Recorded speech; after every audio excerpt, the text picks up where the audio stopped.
Сочи. Молодец, наш дядя Вова, любим тебя очень.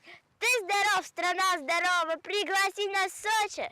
Мы хотели посмотреть и за наших поболеть, а когда мы подрастем, то все золото возьмем. Лучшие спортсмены наши покорили белый свет. Будем есть мы больше каши, все для будущих побед. Зимняя Олимпиада, ты проходишь в Сочи. Победить нам очень надо в собственном зачете. Президенту на что надо, мы его не подведем. Есть у нас Олимпиада, мы все золото возьмем. А теперь кричалочки.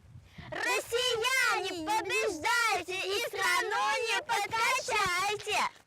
Из России хоккеисты, золотые медалисты.